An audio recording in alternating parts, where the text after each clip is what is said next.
Whoa, what up? What up? It's going down, boys. Another Monday Moto night. Let's see who's in here. Let's see. Make sure every... Uh-oh. Mally's scratching at the door. Hey! Come here. Oh, she pinned it. She's wide open tonight. Oh, let me mute this thing. All right. What up? We got Adam. What's up, my brother? We got Big Lauren Monroe. Thomas Kimberly. What's up, brother? Tommy Shea. Big Faisst. Lauren. DK. Liam. What up? Big Mike from Jersey. Well, good. I'm glad. Well, Howard, what up, dude? Mel's chilling tonight, so hopefully we have no malfunctions because I am basically on my own. I just had her come in here and double check, make sure everything was right, and of course I had a few things jacked up. But hey, welcome back to another Moto Monday, hanging out here every Monday night, 7 p.m. Central Time, talking about Moto. Doing it big, hanging out. Hey. What? Oh, you're hanging. I thought you were hanging tonight. Yeah, I'm just checking on you. Can you move that white cord out of the way? It's like in the screen. What? She's... All right, Mel's... I can't see it. I can't see it. Mel's... Well, everyone else can see it. All right, I can't see it because of the comments. Hey, she wants to be a part of it. I thought she wasn't tonight. I'm just making sure. All right. Okay, hey. All right, good job. All right, cool. Well, I am Ronnie Faisst, and we are hanging out. You want to follow me on my social pages, find me at Ronnie Faisst. And if you need any information on motor schools or looking for some moto merch, can find it all at RonnieFaisstMX.com. But what you guys think of the last weekend's race? Let's see, it was the second one in Orlando, first round of the West Coast 250 class. And probably about halfway through for the 450 guys. So what were your thoughts? What were your guys' thoughts, man? Let's see. I was surprised in the 250 class that both the Martin brothers crashed. That was crazy. No one's expecting. It's kind of crazy because obviously you're expecting those dudes to be up front, at least up definitely in the top 5, and they both crashed like first lap too. So that was kind of crazy. And then Cinderella in the 450 had a huge get off. And that whoop section looked sketchy, huh? And I think I don't know if you guys caught it, if you guys all were watching the race. They kind of did like or maybe I seen it on Instagram. I seen a picture of the whoops. I don't know if I saw it that night on the race, and it was just kind of like that one of the on TV, or if I saw it on Instagram. I feel like I saw it the night of the race. But anyway, it was that whoop. Did you guys notice the gnarly? Deep, it was just had one real deep gnarly rut. Actually, now that I'm thinking about it, I actually think it was maybe it was a Dirt Shark post on Instagram. Anyway, whoever posted it, I seen it, and I think that's the one that got Cincerillo. Right in the middle, he jumped into it and just bucked him. So, that was dirty. Did not look fun. But anyway, 250 class was Cooper. Cooper took the 250 class and kind of not surprised that he was up there. I definitely think he's going to be a contender in that class. And then I was watching Lawrence. He finished 5th, which is pretty solid. I like both the Lawrence brothers.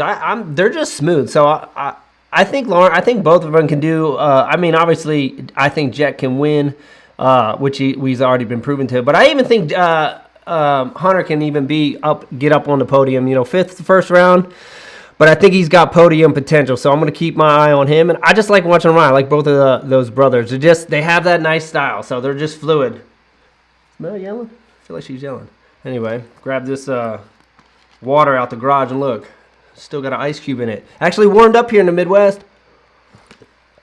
It was so cold, but today was actually pretty nice. So excited for the warm weather.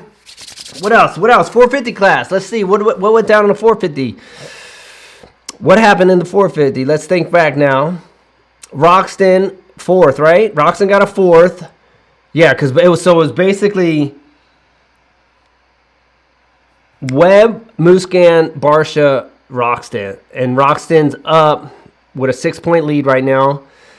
So you guys know here week after week, he's my guy. So I'm hoping he wins the championship. It's going to be tight, dude, because Cooper's good. Like, he's good, man. And like Roxon got a bad start and had to come from the back, and you can't let a guy like Cooper get out front.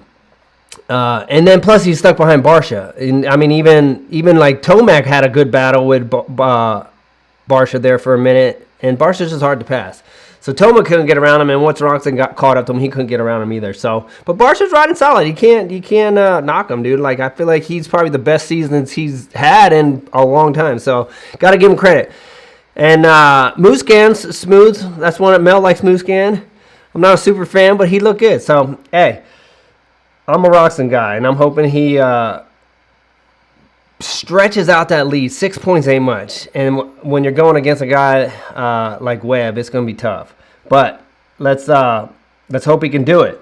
Other than that, what else is cracking? What else? Well, here, I jotted down a couple things. 250 class was Cooper, McAdoo, and Marchbanks, and then Lawrence was 5th. So McAdoo, obviously, Marchbank. I feel like there was another dude who crashed, and I was asking Mel, I'm like, who crashed? I feel like there was one more crash in that class, and I just can't remember who it is. So anyway, wanted to talk about that, but I couldn't remember who crashed. But anyway, what is going down for coming up? November. Where are we at? February 27th, this Saturday. So hey, 1 week away. I'm flying to California on Friday. So I'm getting in Friday. I'm going to pick up my bike Friday afternoon as soon as I land, and going straight to Twitch's house, hang out with Wanky and them, and then Saturday morning headed to Fox Raceway. So hey, there's some spots in this class still open. So if you guys, anyone who's out in that area, Southern California, Fox Raceway area, and you want to come to that class, I moved a couple people to Sunday for private lessons. So there's a few spots open for Saturday's class. Just because of the group was so diverse, I didn't think it was going to work. I'm like, you know what? It'd be better off to put a couple. So I broke it up. I got two girls. One's a brand new rider, beginner rider, and her little sister is on a 50. So I'm going to do those two together on a private, just 2.5 hour class on Sunday. And same thing, I had one of my students that was at the first class is coming back, and named JJ, super cool dude, but he has a slight case of he's autistic, and I think him in a one-on-one group, it'll be a lot better for me and him. So we're gonna do him on Sunday as well, and then Cameron's coming back. So Cameron was at the last class, so he'll be on Saturday. So I got some spots open on Saturday. Anybody's there? Go check it out, Ronnie Faisst MX, and yeah, we're going to be at Fox Raceway, 9 a.m. to 1:30 p.m. is the goal. We'll be out there hanging out, and then I'll be out there on Sunday and doing some one-on-one training with some of the other guys. And then I'm hanging out for a few days. I'm actually going to stay out there until Chris Ackerman they're doing a memorial for Chris Ackerman on the 4th at Jimmy Fitzpatrick's house. So I'm going to stay for that and hang out with everybody. Show some love and respect for Ackerman and all his family and friends. And then I'll head back on Thursday. So I'm 6 days. 6 days in California, and it's sunny. It's going to be like 70. It's going to be perfect weather this time. Last time it rained a lot. So pumped. And we're actually getting some good weather here. So super pumped for... Here comes Melly again. Super pumped for the weather shift here in the Midwest, and super pumped to get back to California. Hey, come in here. Stop scratching. And then we're going to get back, and hopefully the warm weather stays. Let me let her in. Hey. Come on. She's feeling left out. You want to come? Come here. All right. Well, let's jump in here. If you're new here and you want to ask a question, just throw it up with the question marks and try to answer it the best I can, give the best advice that I can. But that's how I find your question outside of the comments, is with the question marks. And I always scroll to the top, always try to get everybody's question in. We'll hang out till about 8 o'clock. And if you like it, subscribe to the channel, give me the thumbs up, and show some love. So let's get started. Let's see what's going down. All right, let's see here. Let's see who's got the... Mom Rose said, we need a Moto Monday soundtrack. I know, huh? Big Feist with the classic Righto. Always doing it. Tommy Shea got the Slayground merch. Representing, supporting our boy. That's always cool. Support all the fellas. Yeah, Slayground's sick. All right, let's see it. Liam here. I see lots of question marks. So this is definitely a question. That's one way to get it up there. He said, what up, Feist? What are your thoughts on Axel Hodges' Slayground? Melly wants to play. Look at this. She's going for the ball. Calm down. You hear her roosting? Hey, calm down. Come on. Trying to do a show here. I think it's probably one of the sickest courses ever built, to be honest with you. He has really, really big stuff. He just has the thing about it. The more property you have, the bigger stuff you can build. Hey, I know you're excited. Settle down. But I would say it's definitely one of the sicker ones ever built. I think it's probably sicker than Fitzland's, because Fitzland's was cool because it always had really big stuff, a lot of dirt stuff, and some ramp stuff. And I think Axel's is probably even sicker. So I've actually never been out there and never got to see it or ride it, but I've seen tons of videos like we all see it on Instagram. And no, much respect to that dude. I think he's one of the best free riders out there. Got one of the best styles, got one of the best setups to ride every day. And dude, looks fun. Looks super fun. And it looks like he just built some new stuff, because I've seen him airing out some really big stuff this past week. But that's what he's good at. He's good at jumping huge stuff. He's got skills. Super fun to watch. All right, let's get Anthony P up in here. Is Bo Manley related to Brian Manley, or is having the same last name just a coincidence? Yeah, just a coincidence. Definitely not related. Bo Manley is from up north in Washington, and I'm not sure where Brian Manley is originally from. I always thought he was from California, but it's hard to tell sometimes because a lot of people who just live out there come from different spots. But definitely not related. But super cool dudes, both guys. And then people are wondering who Bo Manley, old school freestyle dude, was in Metal Militia, and then Brian Manley used to be a racer. Brian Manley used to race, and he got hurt, broke his back, and he became a track builder. He actually built the original course at my house. Brian Manley built. So all my original landings, Brian Manley built that. And he used to come to X Games, Gravity Games. He used to tour around with us and build a ton of our freestyle stuff at all of our events. So super cool dude, good friend, and it's good to have people like that who've been riders to build your stuff, because it's easy to communicate when you're trying to tell them what you want. They know exactly. It's just he built good stuff. End of the day, always made good, fun, safe landings, good dirt lips. So good guy to have connections with to build some sick stuff to ride. All right, so here, let's see. Well, this is cool. It's not really a question, but I think this is cool when I read like little comments like this. Is Justin Matthew says, "Yo, Ronnie, what up from us or down from Australia? What up, mate? Got me reading my Bible again. Thanks, legend. Hey, that's awesome. I like when I see comments like that, and keep with it. Stay in the word, man, because it's good for us. Good for the heart. Good for the spirit. Keep you strong on the inside. Body, soul, spirit. We're made of 3 different things. We got to keep them all strong." Let's see here. What 250 crash? Oh yeah, that was true. There was a lot of crashes in the 250 class. Anyone remember who other than the 2 Martin brothers, who crashed in the 250 class? Oh, he went over the berm. Remember? Who was that? I can't remember who it was. He aired it off the berm. I knew there was 3 guys that crashed. That I wasn't. So I just can't remember who it was. Who was it? Someone put it up in there. Let's see. All right, Danny B's up in here. What up, my brother? Danny B was at the last class. Fortunately, can't make it this time. Let's see. All right, let's get Anthony P back over here. He says, "Do you think it's crazy that some of the newer built 450s have close to the same horsepower or torque that some of the Honda Civic cars have had in the 80s?" I didn't even know that. So that's pretty crazy. Hey, my wife drives a Honda Civic. So, hey, cool thing.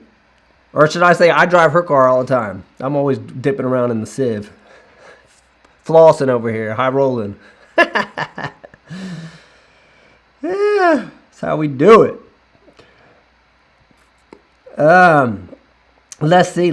I didn't know that. Hey, good information right there. November. I know. Dude, I bumped my head a lot, man. Jacked up. Beta Juice. Hey, let's get a little shout out. My brother said Beta Juice. So hey, Beta Juice is opening, and go support it. Beta Juice. If you guys are in the area, that's my little brother, dude. So, and that's my half brother. It's not just like, hey, he's my brother. Like he's blood brother. That's my mom's son. So IU Beta. And Beta Juice is his juice company, just starting out in California. Just had the grand opening last Saturday, so go check it out. At Beta Juice is those guys on Instagram, and their stuff's legit. I ain't hyping up just because my brother's stuff. I've tried all different types of natural juicing, and a lot of times they're not that good. You know they're good for you, and you force them down because you're like, hey, it's good for me. I don't care if it don't taste that good, and you just scull it. But dude, the Beta Juice stuff is legit. So if you I know they're going to get into the be able to ship out of state stuff, but right now it's just I think it's just local stuff. But you can get on, but double check on that because obviously they're moving and growing faster than what I'm keeping up with. So if you're out of state, you might get chewing up the Bible over there. Don't chew that. Got a 100-year-old Bible that my mom's husband gave me from London. Things like this, and the thing's just falling apart. And she's over there trying to nibble on it. I might have to spank her. Hey, knock it off. All right, so let's see here. But anyway, yeah, a little shout out for little brother with the Beta Juice. And go check it out because it's good stuff. I promise you, if you try it, you won't be disappointed. Because even Twitch was like, hey, that stuff actually tastes good. I'm like, it does. And he don't like nothing healthy. So it's funny. All right, so it says, Brian Deegan mentioned that you baptized his daughter Haley. Yeah, that is true. I think I baptized all of them, to be honest with you. It was me and Sonny. So basically I worked with a ministry called the Whosoevers in California, and we did a baptism out in the ocean in Orange County. And Haley came down. I remember baptizing her, but I believe Danger Boy and Hudson, I'm almost 100% sure that all three of them were there. And I think Sonny might have baptized. I think we did it all together. I know Haley for sure. I'll double check with Deegan, but I'm almost 100% sure that Danger Boy was there too. But yeah, cool experience, cool to be able to do that. And Deegan, and that's the cool thing is like Deegan was like they like wanted to come down, like they were like, hey, let's go down there. So I think Brian's excited that his kids were both like that was like something that they wanted to do. It wasn't like Brian's like, hey, come down here. There's a baptism going on. Like the kids were really wanting to get baptized and stuff. So that's really cool.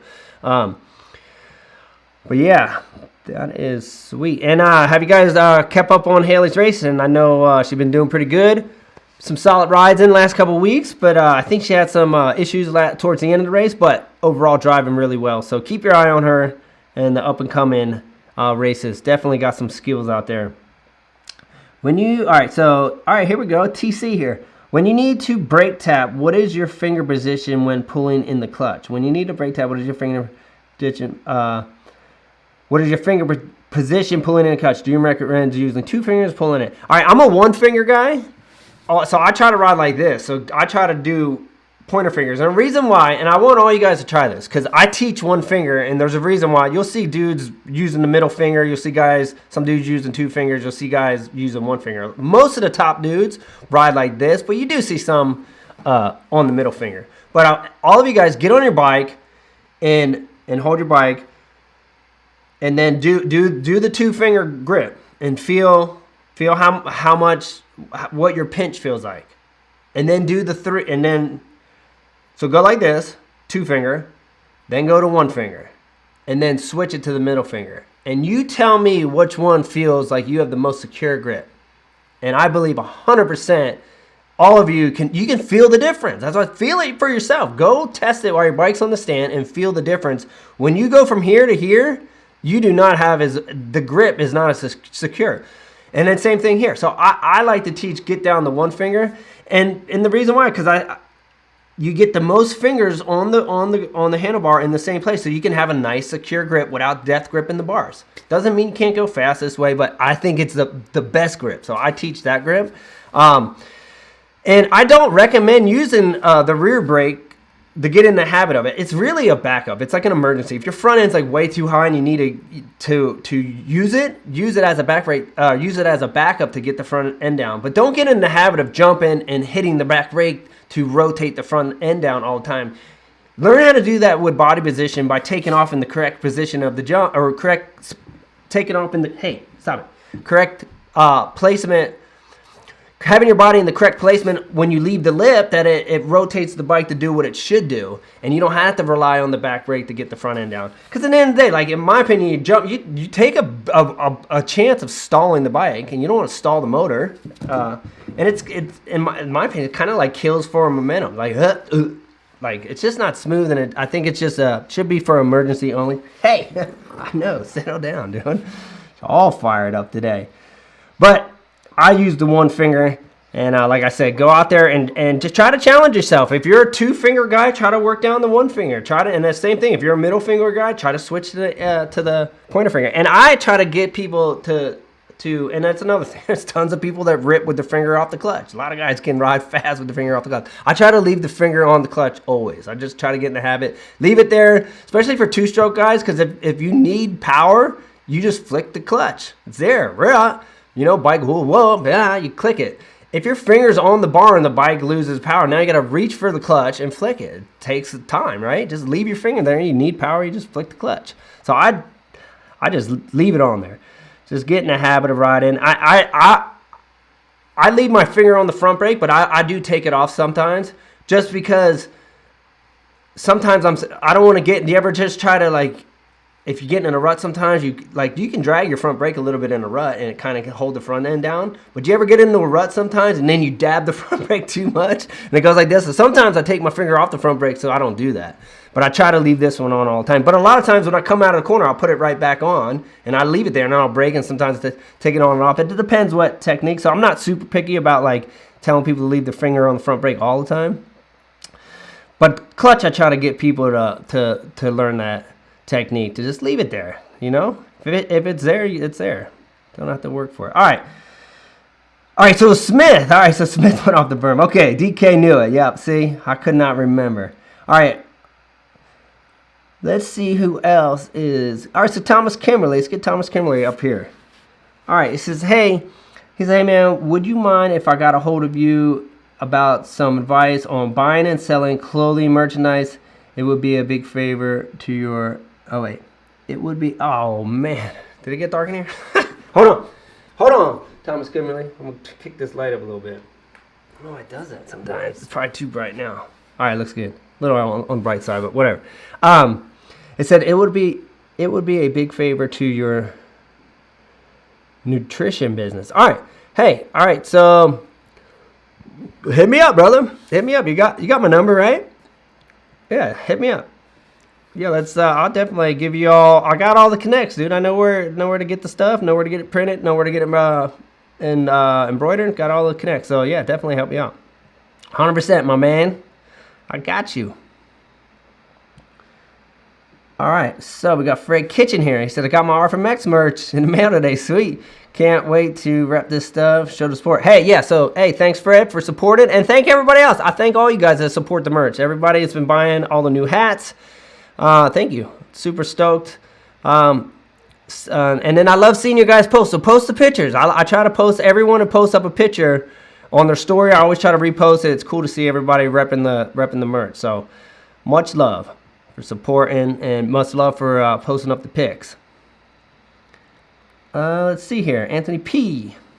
He says, how do I get in touch with you to speak? All right, how can I get in touch and speak to Ryan Reese? Sorry to, not a moto question, all good, but need to speak to that guy somehow. Ryan Reese, I'm sure, so Ryan Reese is the main speaker of the Whosoevers, a ministry I worked with.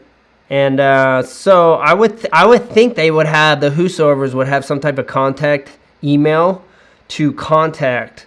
I mean, you could try DMing them on Instagram. I don't know how responsive he is on that, because I know that DMs can get there could be a lot, and some people can't keep up with them. So I don't know, but I would think the Whosoevers would have like an info@thewhosoevers.com. I would go to the website and look at like contact, and then see if you can get a hold of them. I would try that. But yeah, he's the main guy over there doing all the speaking. All right, I ride without clutching it. Is that a bad habit? No, I don't agree. Here's the deal.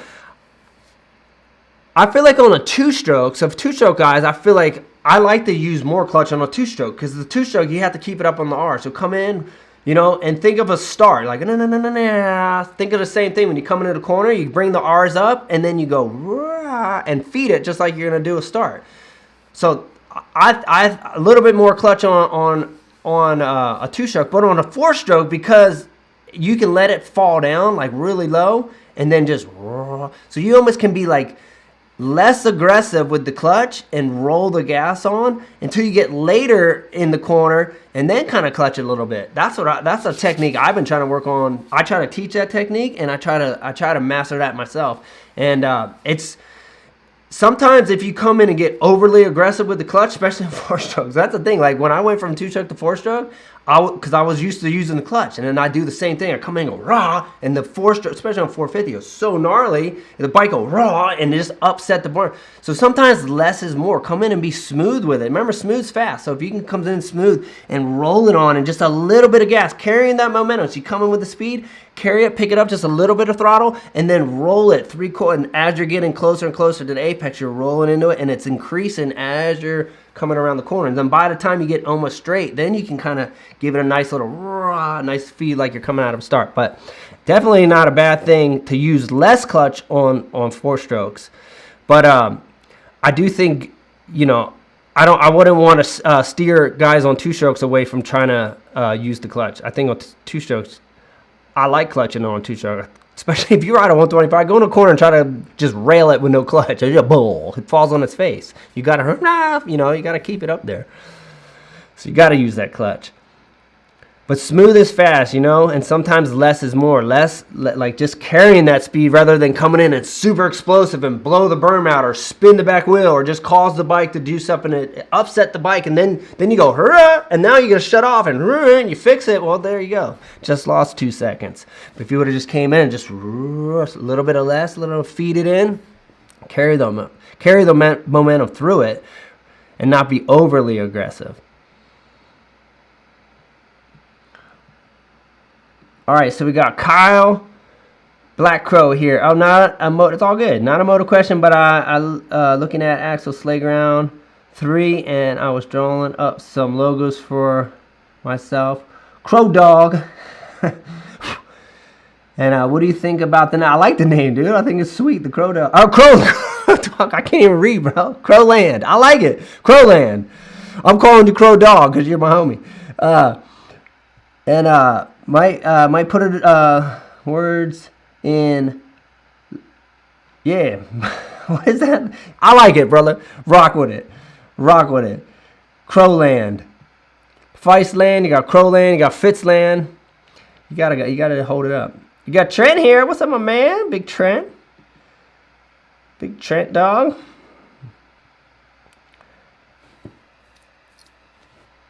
All right. I was sorry. Sometimes I start reading your comments and then All right, so we got Yama Blamer. What up, my man? $5 super chat. Show some love. Thank you, sir. Appreciate the love. I like that little photo you got there on your bike, dude. Who is that? Is that you, or is that like an old school McGrath photo on an old like Team Peak? That's what it looks like with the white and blue. Aloha. So are you from Hawaii? Oh no, he's from Jersey. I know. I heard you guys got hammered there, all New York, huh? You guys got like 2 feet up in New York. All right, let's get Liam back up here. Say, hey, Feist, is it possible that you can check your DMs for me? Did I miss you again, bro? I know. So that's why I said sometimes it's hard for me. I'll definitely check, but shoot me one right tonight so I'll find it. You probably do all the time, and I'll probably still miss it. So my apologies. I know the DMs get tough sometimes, especially when you post a lot. People, they DM, or when you post your stories and stuff. Stuff gets, sometimes it's social media is a full-time job. That's why people just hire people to do it. Sometimes you think you're talking to them, you're not even talking to them. They have someone running their page. I run my own page. It's probably why I'm not so good at it. Other people just pay people. They just run my page for me.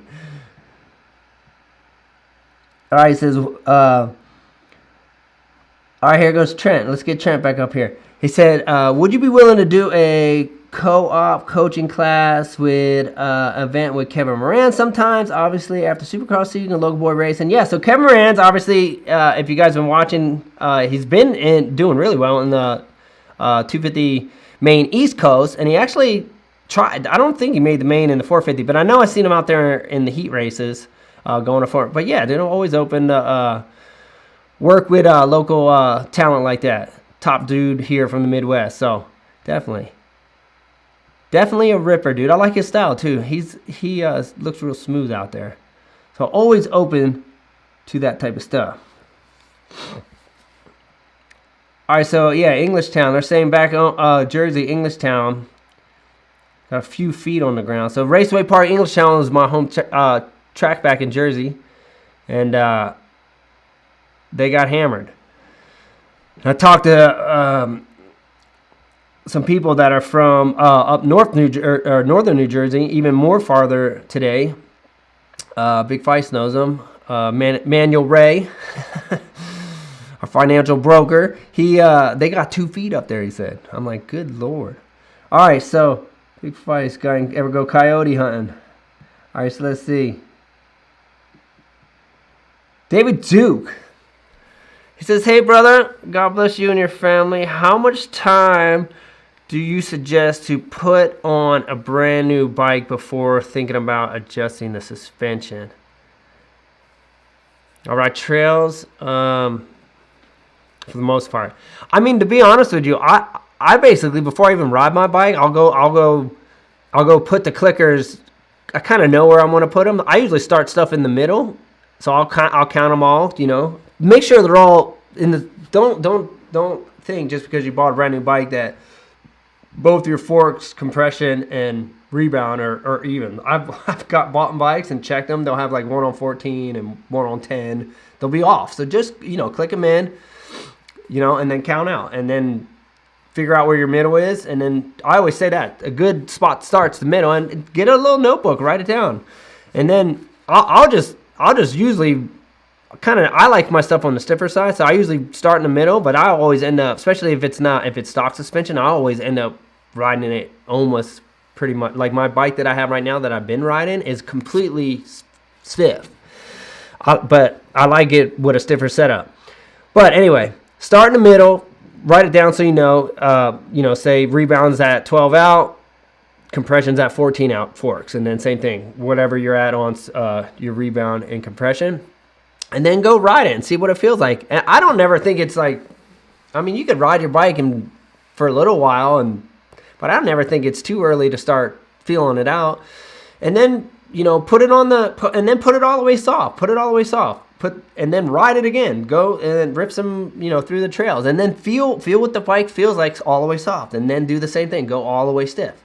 And then go ride that trail again. Ride the same section so you're getting the same test. So you started in the middle, put it all the way soft, put it all the way hard, and then put it back in the middle, and then get it. Then you can get an idea. Like, hey, kind of felt good when I was like for you in the woods. You probably would want a softer setup. So then you might, hey, I'm gonna soften it up, 2 or 3 quick soft, and then go ride it. How's that feel? Well, it still feels like it's a little stiff, and then go a little softer, or the vice versa. If it feels soft, go a little harder. That's how I always set up my stuff. Like even when I set my stuff out and got it from whoever did it, whatever they sent me back, I would usually ride it there. If RG3 did my suspension for pretty much most of my freestyle career, so whatever they sent it back, I would check everything, make sure where it said it is, and then I would ride it. And then I go, and I've been riding for long enough, I'd know right off the bat if I wanted to go softer or stiffer. I'd be like, okay, the bike that feels soft, and I can tell just it's crazy. Like I was so picky, but I could tell two clicks, 1 click. Like I could go one way and be like, oh, I can feel that difference, and that takes time. Like sometimes newer riders and earlier, they can't feel everything that the bike's doing. So sometimes you could make 2 or 3 clicks and then you feel that and they're like, not really. So sometimes just being on the bike and having a lot of seat time gives you the ability to start to feel what the bike actually does. But anyway, I would know right off the bat if I wanted to go stiffer on the compression or sometimes faster or slower on the rebound. And freestyle is gonna be a little bit different than motocross, and I would say trails is a little bit different than motocross, just like Supercross is different than motocross. Because I remember riding with he was the Husqvarna, the Endurocross champion dude, Colton Hager, and his bike was so soft, like crazy soft. But that setup worked really good for the type of riding he did with the rocks and the logs and all that stuff. You wanted a really soft setup. Well, so that's what I'm saying. And then you're going to go to a motocross track, you probably have a little bit stiffer. You're going to go to an arena cross track or a supercross track, you're going to be even stiffer. And you're going to go to a freestyle race, you're going to be even stiffer. So every setup's different for all different types of what you're riding. And then every guy's different. Like, I like a stiffer setup on an outdoor setting, and some guys ride it softer. And what might feel good to me might, someone else might be like, that's not stiff. Like Twitch, I always talk about Twitch, how stiff Twitch rides his outdoor bike. It's crazy stiff. It feels like a freestyle bike to me. Like, I'm like, dude, this feels like a ramp bike, and this is what you ride on track. But that's what he likes. He likes his setup crazy stiff. But it's good to learn, because think about this: the better your bike works, and the more comfortable you're on your bike, the better you're going to be able to ride it. So it's really important to get it, set the sag too. Get that bad boy, set the sag, get your clicker set, and go out and ride it. And learn how to test with your suspension, and learn how to try those different soft to hard, middle, kind of in the middle between soft and hard, in the middle between hard and soft. And then figuring out where you want to be, because once you find your little pocket where you want to be and you get your bike working better, it's easier to ride, it's easier to handle, make less mistakes, and it's all about being confident. And there's nothing worse than riding a bike that doesn't feel like it works. You're like, dude, I'm sure we all been out there sometimes, and you're like, dude, this thing just, every time you come in a corner, it won't turn. It feels like it wants to ride out of every rut, or every time I touch the front brake, it feels like the front end just wants to dive down. It's not fun. You get frustrated. You feel like his bike just doesn't work right. But then when you get it working right, it takes time sometimes to have those test days and put in the whatever type of riding you're doing, whether it's ramp riding, freestyle riding, trail riding, having those test days to get that bike working the way you like. And once you do and you're comfortable on it and you feel confident, you just flow. So super important to put in those times. All right. I feel like I just scrolled down too fast. Oh, I did. I lost my spot. Did I get? Oh yeah, so I got David Duke. I was just answering that one. Trying not to skip anybody. I was hit the thing. All right, here we got Anthony P. He said, I had my suspension done at Factory Connection. What companies do you like and recommend to send it out? I think Factory Connection is really good. My mechanic, that was my mechanic pretty much my whole freestyle career, Tony Jetski. He has, I think his company's now is it Factory MX on, or no, Elite. What's Tony's company's name? Factory Elite or Elite Factory? I feel like I messed up. But anyway, he came from Factory Connection, and I think it's a great company. So I think, that's good. But like I said, I had RG3 pretty much my whole career, and then right at the end, I had WP do my stuff. When I switched to Husqvarna, they did my 2016, and now my 18 that I had forever is bone stock. It's straight off the showroom floor, and it's a little soft for me, to be honest with you. But that's what's cool about the bikes these days. They come off the factory floor really, really good. Like, you don't need to spend crazy money on your bike. Like, they're really good right off the bat. You can always improve them. Like, obviously, you can do tons of improvement. But you get a bike. I always just say, like, the pipe, in my opinion, makes usually the biggest difference without spending a whole ton of money. Just put a pipe on it and thing rips, especially on a 450. But anyway. So I would recommend, and then I know for a lot of the freestyle guys is who does Twitch's stuff. He does Twitch's stuff. He does Enzo. Enzo does all. He does Twitch's stuff. He does Taka's stuff. Anyway, and Deegan was RG3 for a while, and I know he's WP now. They're doing his bike, so WP obviously. All right, so let's see. Yeah, here's just a good little comment. Thomas Kimberly saying, he's like, I like to put a zip tie around my fork leg all the way up against the tube and use it as a gauge. That is great. That's I feel like everybody is use that little technique because it is. It's a great technique to have, and it's super simple, but it works. And like you said, you throw a little zip tie on it, push it up to the top, and you should get down. And then you can see, go out and ride, and you can see how much travel you're using. Sometimes if you don't have one, sometimes you can just look down and you see like the dust line of where your fork's going. You can see where it's stopped, and you can see where it hasn't touched yet. So sometimes you can just tell by track conditions. But if you got the And sometimes companies come with the little rubber thing right on it, and you just put the little rubber mount. It's like a little O-ring. Sometimes they're already on the forks, but if not, use the zip tie method. And like I said, you should get down to like that last like little inch and a half. You don't want to be bottoming out, but you don't want to be like 4 inches from the top. If it's 4 inches top, then you're not using the whole stroke. So try to get it down to where inch and a half from the bottom, inch to where it's using the whole stroke but not bottoming out. That's kind of where I always gauge mine. Try to get the full use of everything. That's the thing. You don't want to limit yourself out there. Same thing like with your riding and in your body positioning. You don't want to limit. You can't give up anything out there. You need all your forks, you need all your suspension, and you need all of your body. That's why I try to get people to learn how to ride on the balls of their feet and their toes. Because think about it. If you're just flat-footed, it's just knees. You're losing all your ankles. I mean, even a little bit. I mean, I don't know how much our toes are flexing in our boots, but definitely ankles. So that's suspension. Your ankles, your knees, your arms. That's all becomes part of the bike. But if you're flat-footed, you're giving up ankle movement, and you don't want to give up anything out there. You want to, and I feel like you're lighter on the bike. You're safer on the bike. Get up on your toes. Your feet ain't hanging off. You catch your toes in ruts when you're not on the balls of your feet. You're flat-footed. You're not light on the bike. I've never seen all athletes play on their toes. That's like the ready position. Get up on the balls of your feet. And like I always try to give the illustration. If I said get up on this table, this picnic table, and jump off, 4-foot jump. No one's going to jump and land flat-footed because it's going to hurt their back. They're going to land on the balls of their feet, and they're going to use everything that the human body has to try to absorb that. That's how we should be on our dirt bike. We shouldn't just overwork the bike because we have suspension. You should still try to be light. So get up on the balls of your feet. Learn how to use everything that your body has. All right, so here's a good one. Got KO1 here. 2-stroke or 4-stroke? I'm a 4-stroke guy. I feel like I say that a lot on here, but that's a question that's I feel like there's people that love 2-strokes and people that love 4-strokes. I feel like the people that love both, and I feel like it's just a personal preference. Like which one do you like more? Which one's more enjoyable for you to ride? I think 4-stroke. I think a 4-stroke's an easier bike for a beginner to learn on. Because you can just lug it. You know what I mean? Like, if you're a beginner, you don't really have to keep, like, a 125 or 80 kind of, like, if you just had a little, 110, you're like, you can just cruise. I feel like it's just an easier bike to ride. And even like, when I went from 2-strokes to 4-strokes, I remember thinking, like, man, why didn't they have these around when I was racing? Like, I'm like, this is way easier to ride. So, a little bit easier.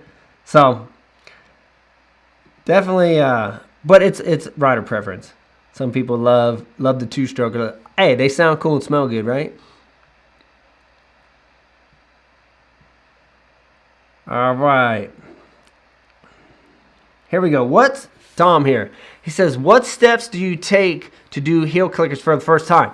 So basically, if nobody knows what a heel clicker is basically like you do a big no footer and then you wrap your hands. Wrap your feet around your arms and click your heels together. Freestyle trick, probably one of the first, definitely very OG freestyle trick. But the easiest way to learn it is first learn how to do no footer. Out, in, out, in, out, in. Once you go out, in, but bring your legs to your elbows. So you jump, bring your legs all the way up. Let your body float up. Once you can do that, then start to pull forward on the bar. So jump, bring your legs up, but pull forward because when you pull forward, it's gonna cause like a swing. So where now your body starts to rotate over top of the bars. Once you start rotating up there, then just click your heels because that'll kind of give you that to clear the bar. It's just a small little tug, so you can practice it. Just learn it in steps where you just swing out and do that. And don't even click your heels. Pull up, boom. And then once you can do that for a little bit, then pop and click it. So you learn it in like 3 steps. No footer, then to a high no footer by your arms, and then maybe like a little small tug with a little click. So easy trick though, super easy, super safe to learn. good place to start for sure. And they look pretty cool still, you know? All right, so we get Kyle Black Pro. If freestyle motocross didn't evolve into what it is today, would you have considered racing Supercross? I actually used to I started as a racer, so I came up as a racer, raced my whole life growing up from till I was 9 years old. Went to Loretta's 3 times, and then started racing the pro nationals, mostly on the stuff that was closer on the I was from New Jersey, so mostly the tracks that are on the East Coast, Binghamton, Millville, Budds Creek, Steel City. I think the farthest I came out was Millville, Minnesota. Never went Southwick, raced at Southwick. But anyway, went to those nationals, and then I tried to qualify for some of the East Coast Supercross, Orlando. Where else did I go? Atlanta.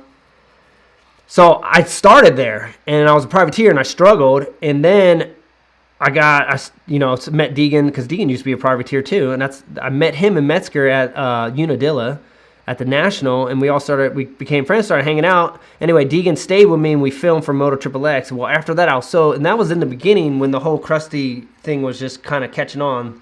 And so I was watching those videos back home, met Deegan and Metz, became friends, got a chance to film at all my local spots. And I was so pumped that I was going to be in a moto video, and I really wasn't doing that good at the Nationals. I used to miss qualifying a ton, and then when I did make it, I didn't do that good, finished in the 30s. So I was like, man, I'm just going to go to Cali. And Deegan had just bought a house. He was from Nebraska. He bought a house. He's like, yo, you want to move in with me? I'm looking for a roommate. I said, heck yeah. So I took off, and then I still tried to race a little bit when I got out to the West Coast, but I got out there in 1997, and in 1998 was the first year of the Vans Warped Tour, and then 1999 was the first year of Gravity Games and X Games. So once I got on the Warped Tour, so that whole first year I lived out there in 1997, I filmed with as many people as I could, me, Deegan, all the guys out there, and I used to work construction with Metzger's dad. But as soon as I got hired on the Warped Tour, I came home from that tour and I picked up sponsors on the tour. I never had to go back to construction ever again. And that's when I was like, dude, I'm quitting racing full time now. I'm like, I'm gonna focus on this, because I knew like there was an opportunity, like this sport was catching on. And then very next year, boom, it went in the X Games, and then once it went in the X Games, it just took off. But so I actually went from a racer to a freestyle guy. But I guess if freestyle never took off, I'll be straight up honest with you, I wasn't going to make it as a racer, because those dudes were faster than me.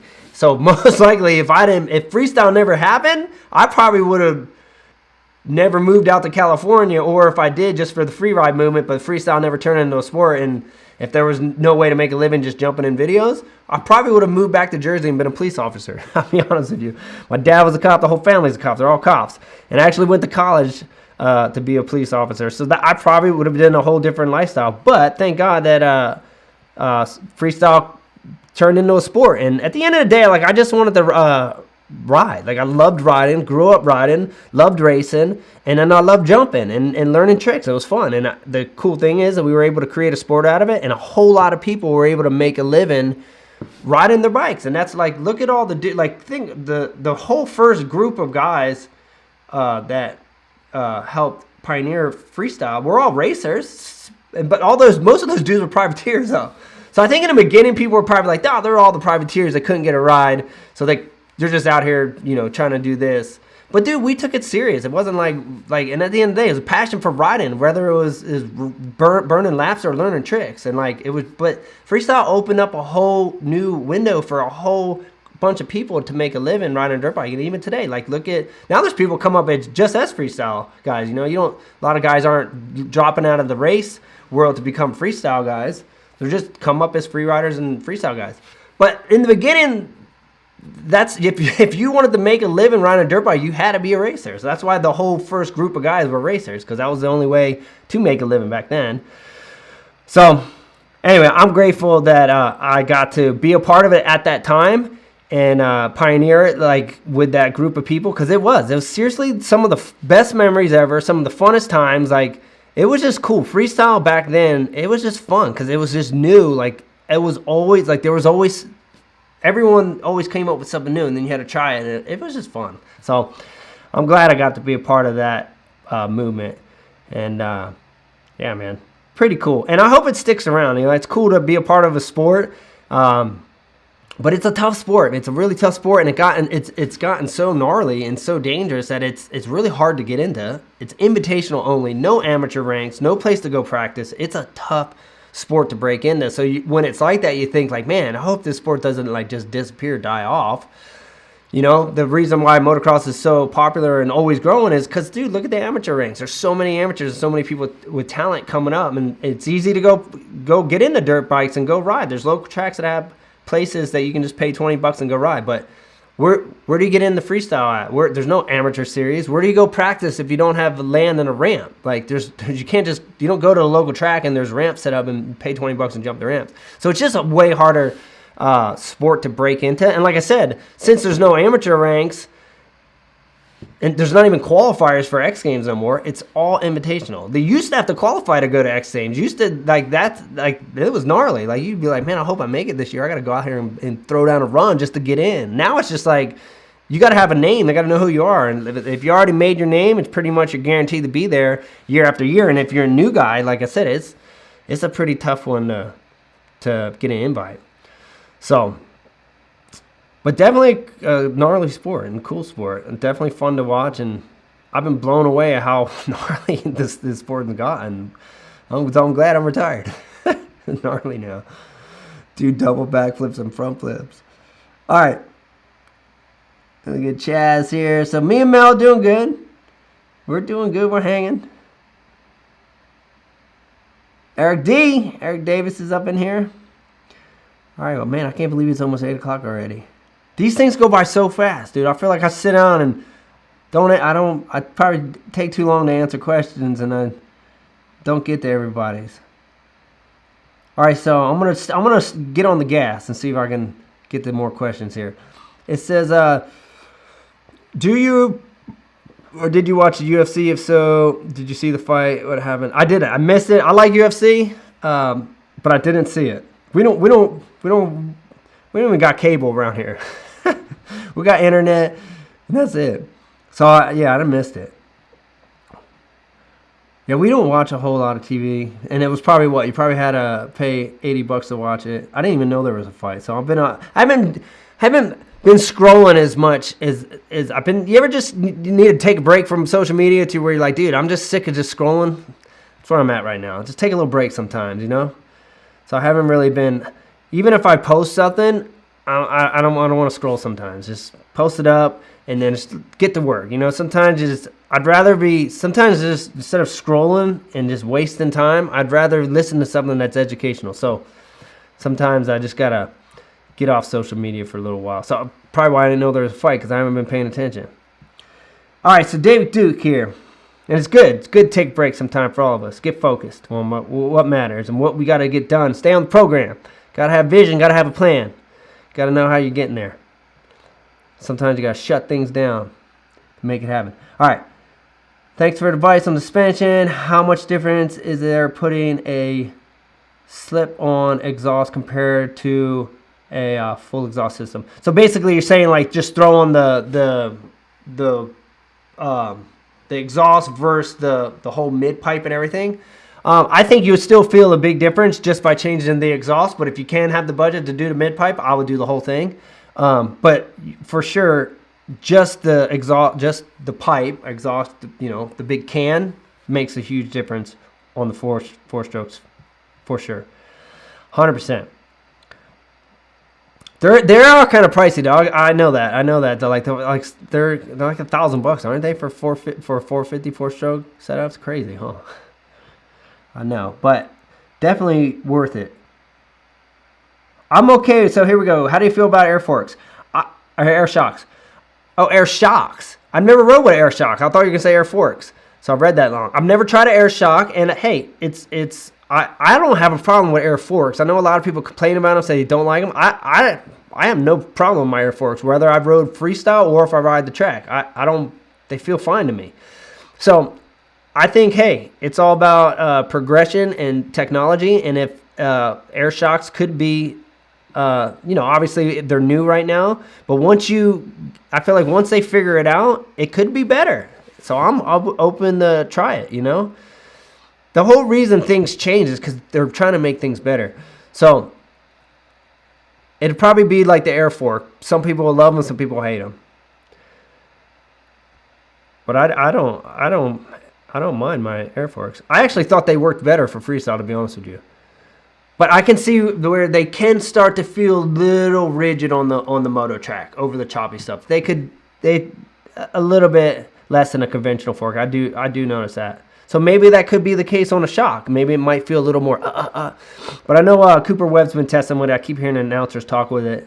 Carmichael's been talking about that, and they're saying that he's getting it dialed and he's liking it. So definitely the race teams will probably use them for a while before we get them on the bikes. They always get the good stuff, huh? All right, so let's see. Big Bird here. He said, "What up, Ronnie? Did you ever win any kind of dash or catch race back in the day at all at Englishtown or New Egypt? Watching all the South Jersey dudes race back then was awesome." So dash or catch. I don't know if I ever won a dash or catch. I don't think I did. Not in the pro, not in the expert class. My class the expert class in Jersey was hard. I'm like, be straight up. There was fast dudes. We had Joel Dangler was ripped. We had Barry Carson, who still races out of Red Lens. Dude's got to be like 60 years old, still racing. But that dude ripped. He was a pro too when I was a mini rider, and then when I got into the expert class, he was still in there winning. So you had Dangler, you had Karsten, and then my other buddy Neil Warner was fast. Who else is up in there? Jerry Sipe, 343. Richie Zepko, a bunch of local dudes. But all those dudes ripped. Jimmy McElvain, all those dudes were fast. So, like, the local dudes ripped in Jersey. Oh. So I don't think I ever won one in the just because I had fast dudes to battle all the time. But I did good at Raceway a lot, though.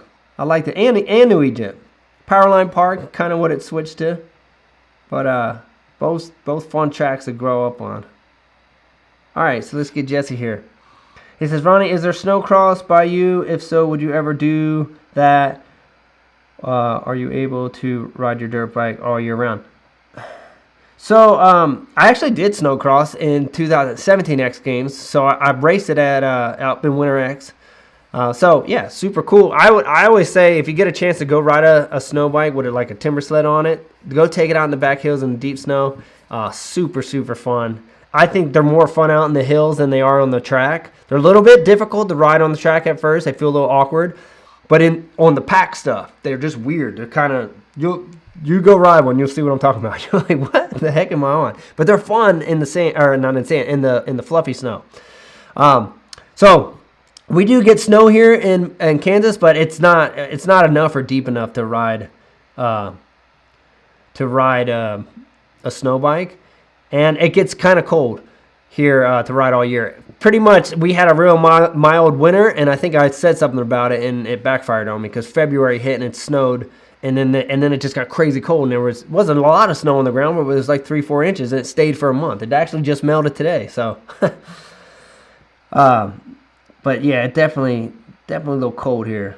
All right, so what's your opinion, say Anthony P. What's your opinion about Winter X Games having FMX with snow, ice jumps, mad dangerous? But the entertainment was good. Yeah, actually, that was the first place I won my medal was at Winter X Games. But dude, sketchy, stressful. No way to really prepare for it. To practice flipping ice jumps, with super long lips. You pretty much had to build a dirt jump at home and try to get used to flipping a dirt jump with a really long lip. And then you get up there and you got ice tires on, you got ice, the lights are on, you can't see the lip. They used to put blue dye down the lip just so you can kind of see the transition. So it's kind of hard to see where you had a pool with the light. And if it started snowing and it'd get whitewashed, it was sketcy. And then your bike was underpowered because you're way up in the altitude. And we were on 2-strokes back then, so it's just and so you had to hit the jump. The jump was big too. It was like 85, 90 feet. You had it in third gear on it. So pretty much you flip it in third gear pin going up this, like it was uphill too. It wasn't flat jump. So yeah, a little stressful, but hey, I think I went there every year that they had it and got a medal one year. So 2006. Yes, there's one. Gabriel, have I ever driven a monster truck? Yeah, I got to go to the monster truck school. So, because basically the Nuclear Cowboy Tour is put on by Feld Entertainment, and Feld Entertainment is the promoter, does Supercross, and he does Monster Jam. So, because we had the connects with Mr. Feld and everybody from the Nuclear Cowboy shows, I got invited to come out and drive a monster truck at their school and test it. And dude, it was gnarly. I'm not even gonna lie. Ask anyone who's drove a monster truck. You would think it'd be smooth because you think like, look at this, you got the huge tires. It looks like they're so like they land so hard. It's like that's like it's the most abrupt landing ever. It's not like I've got a chance to race off-road trucks. They're pretty smooth when you get into a rhythm. You know, it's not nothing like that. It's like you gotta toughen up. You gotta put your seatbelt on super tight so there's no movement, and then even your neck brace, you gotta shorten so when you get whiplash, you gotta shorten it so it's half the distance of what you would drive a normal truck. So when I'd race my normal Pro Light, I'd have like a little bit of movement. When I've drove the monster truck, like this, cut. Because that's what they told me. They said if you don't tighten up your neck brace, your little there's like you're gonna whiplash yourself and your whole neck's gonna be jacked tomorrow. So you got to tighten it up. So I did get to drive one, super fun. I went to the class. It's like a 3-day deal. A lot of guys did. Matt Byton got a chance to go out there. Ryan Beat, he's a off-road racer. He got a chance to go to school. They sent a ton of people out there, and Taka got a chance to go out there. I rolled it. I said, and I was coming out of the corner just trying to get with it. And I went off the jump crooked and said, yeah, and just jacked it. But it was fun. Good experience. They're probably, we ain't hiring this dude. He's going to cost us money flipping the truck first day. They're like, dude, anything with 4 wheels, I'm squirrely, dude. I'll be honest with you. I need 2. 4 wheels got too many wheels for me. Keep her on 2, baby. 2 wheels forever. F2W. All right, so Anthony P here with another super chat. So much love, brother. Hey, thanks for hanging out. I know it went by quick. I hope I got a chance to answer everybody's questions. It's already 8 o'clock, but let me just scroll through here, see if it looks like I got to everybody. Cool. All right, man. Well, look at that. Timed that perfect. Hey, thanks again. Everybody that's hanging out. We do this every Monday night. Show some love. Do the thumbs up. Leave a comment if you got a question. Subscribe if you haven't. Follow me on all the other pages. And thanks again for everybody supporting RFMX and everything we do.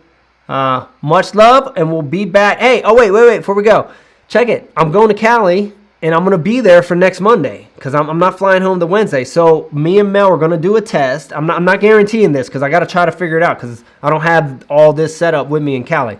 So I'm going to try to figure out if I can do it on my phone and a little microphone, and if we can test it here and get it set up. The goal is to sit down with somebody next Monday, and not skip a week. So hopefully I can get maybe Twitch, maybe Taka again, maybe Wanky, because Wanky's staying at Twitch's house. That's where I'm staying. Maybe Deegan. I don't know. I'm gonna get out there. We're gonna try to test it this week. So be on the lookout. We might be able to get somebody on here and mix it up a little bit. I always think it's fun to have different guys on here, and you guys can hang out with those guys. So I'll keep you posted who if I can get it going, and we'll see you next week, man. Much love. Thanks for hanging out. Peace.